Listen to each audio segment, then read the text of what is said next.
Dispute over water is nothing new in India, but to find solution, Modi government has been working tirelessly for last 7 years. So today, a very important two rivers, Krishna and Godavari rivers, have found some acceptance, and the pathway for the dispute resolution is already underway. What the decision that has been taken today? Actually, as far as this Department of Water Resources is concerned, it is a very historic moment. In 2014, we had the Andhra Pradesh Reorganization Act, through which two river boards had been constituted, the Krishna River Management Board and the Godavari River Management Board. However, they had been functioning without a notified jurisdiction order, meaning thereby that though they had been set up as boards with representations in equal measure from both the partner states, but they were functioning without a clear-cut direction and without, the kind of powers that were required for them to function efficiently. Now, this is what has happened. The question that you have asked or indicated about the 7 years, of course, this ministry came into existence as the Jal Shakti Ministry only in 2019, when it was envisioned that all issues concerning water on the demand and the supply side would be brought together and dealt with on a single policy platform. But having said that, this, water being a very, very sensitive issue, it is emotion, it is a lot of sentiment, it is a lot of economic aspects to water. A lot of these things combine to make it extremely complicated. You only realize that when you when you are working at the policy level in terms of water, that this is how complicated the issues can be. So consensus building has been one of the major activities undertaken in this ministry, in this department, in fact. So what was happening was that from 2014, these boards were functioning without a jurisdiction order.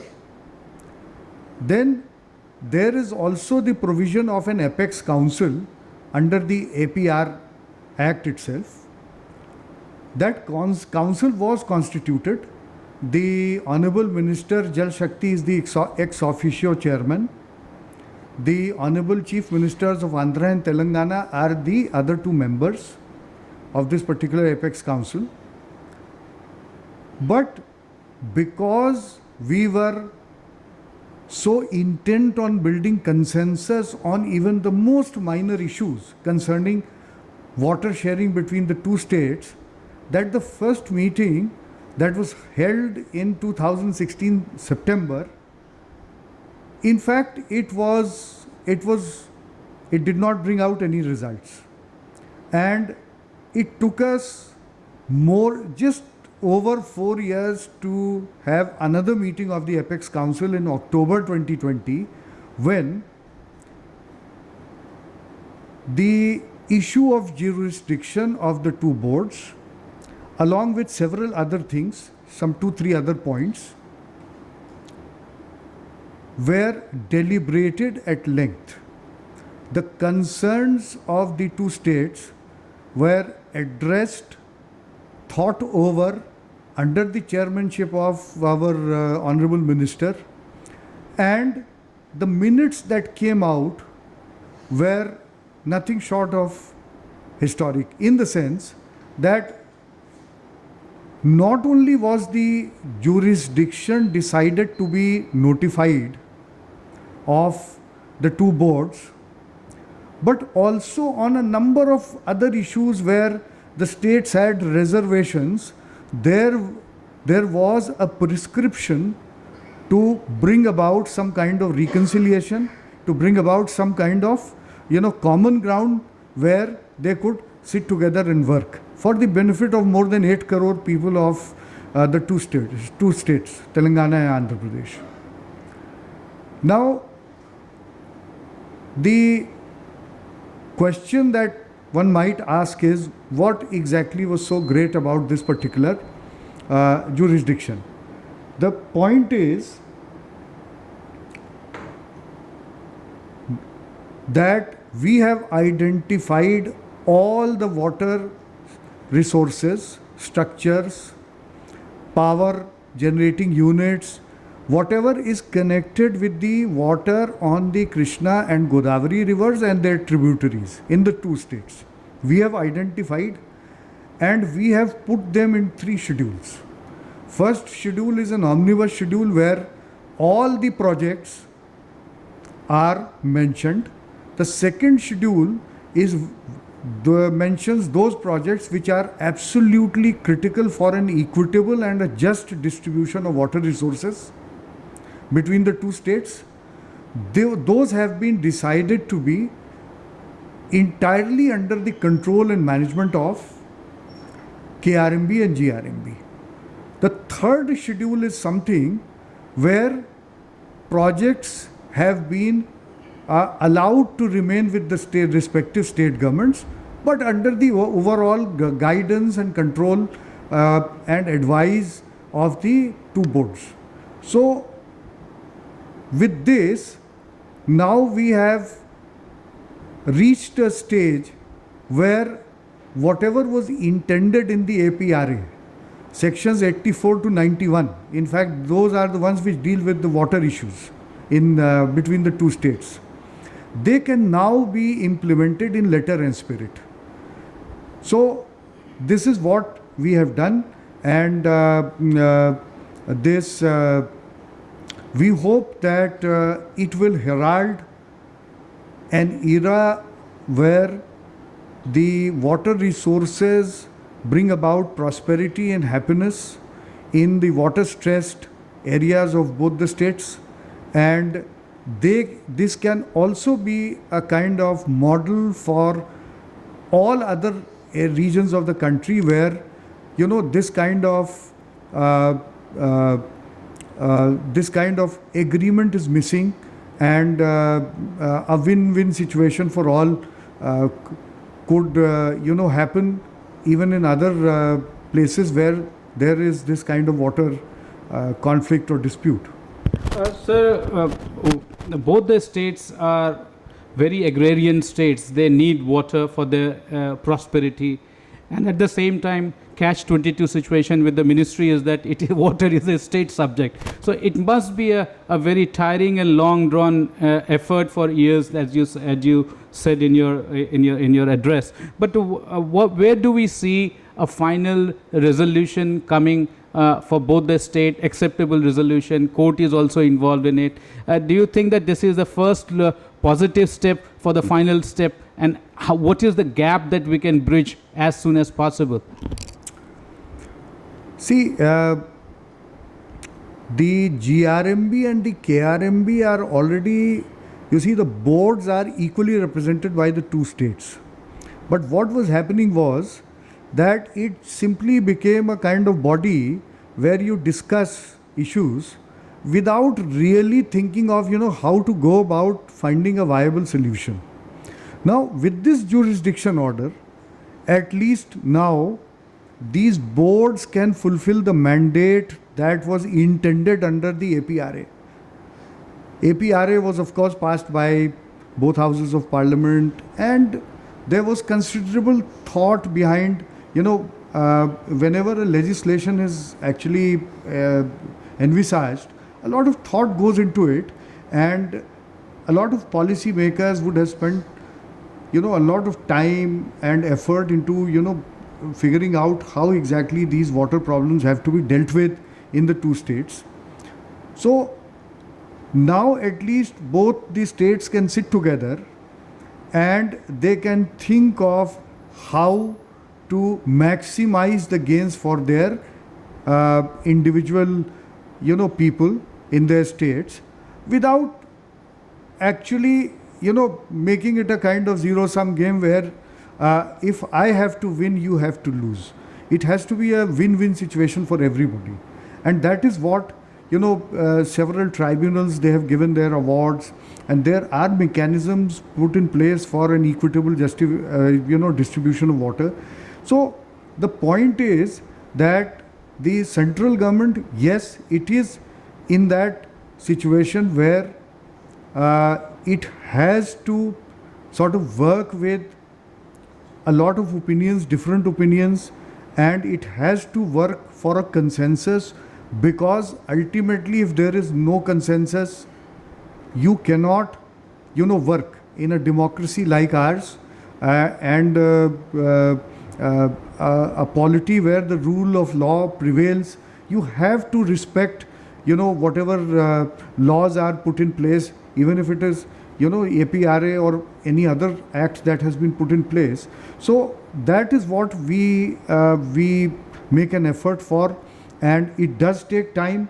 That is why it is, if someone were to ask why 7 years, why 4 years between the gap between two Apex Council meetings, there are no valid answers for this, except that a lot of background activity goes on at the ministry level, at the state level, to bring everybody onto the table, where you begin to think of the wider or the greater good, rather than thinking in terms of a zero-sum game.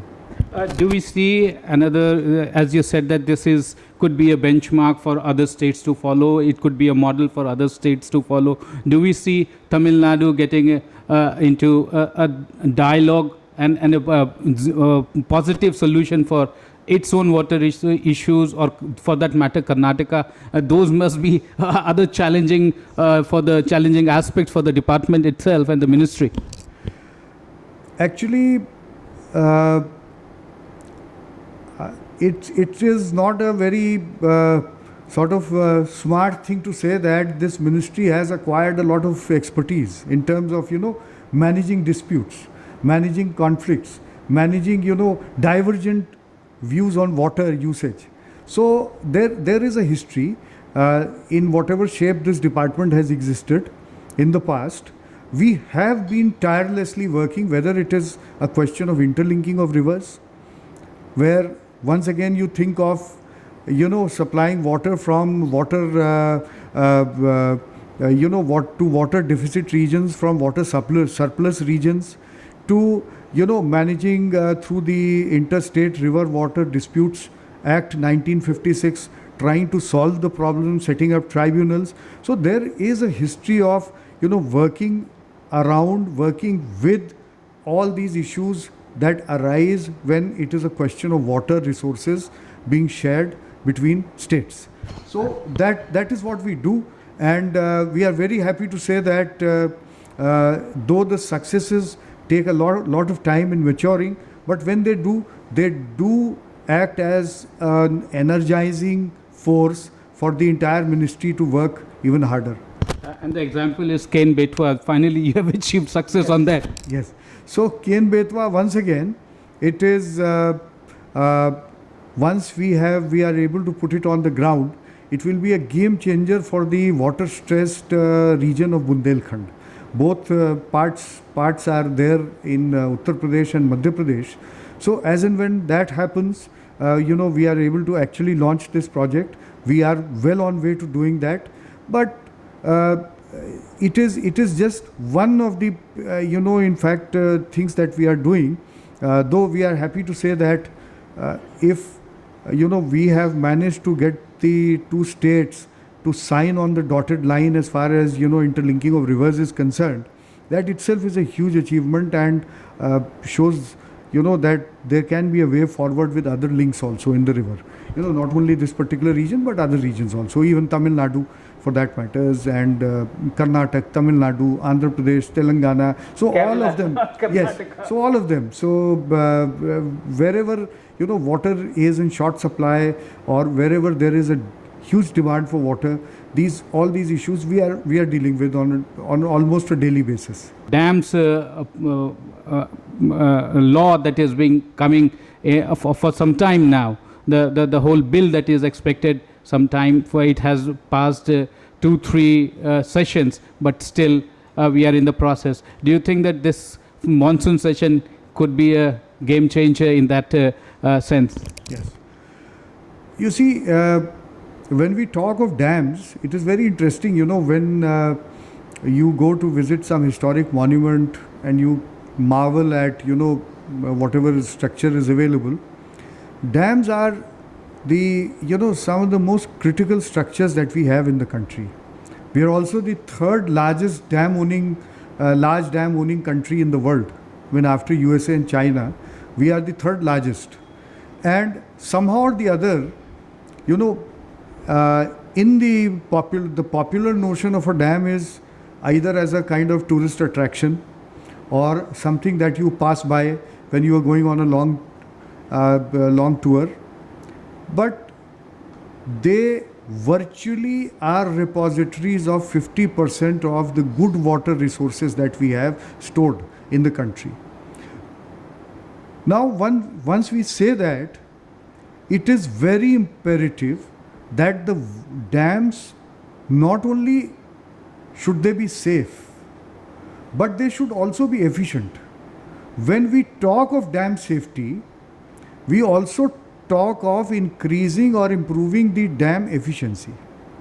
So these two things are two sides of the same coin.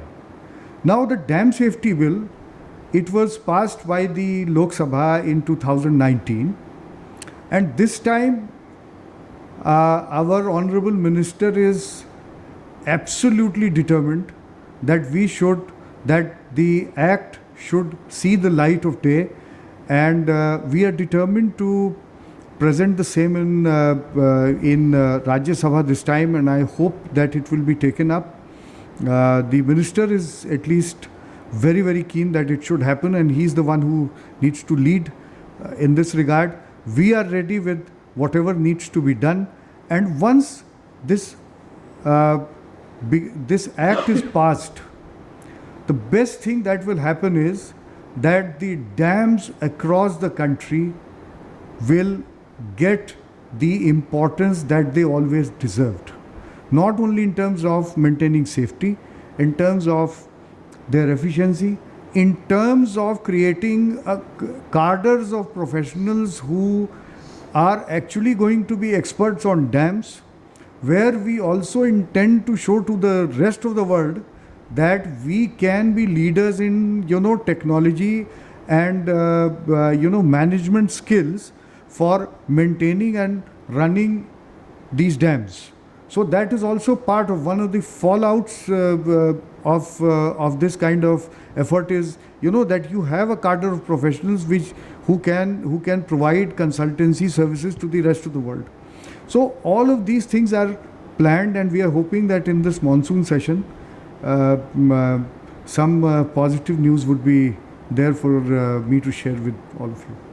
It is also positive that the government, the party in power has finally got majority in Rajya Sabha. So it is more likely to, bill is more likely to succeed. But the concern here is also, sir, that the dams are in one state, the management of the dam is in another state, managed by another state, and at the same time water is a state subject. Do you think that central government will be keen to fund in, as you advise, that harnessing water and dams safety, government of India or a Ministry of Jal Shakti will also put in its own kitty into it? You see, actually the need for this kind of central legislation was perhaps first felt because of not only those dams which were reasonably well managed, but those dams which were located in, let us say, owned by one state but located in another altogether. Now that is where all sorts of operational difficulties were there.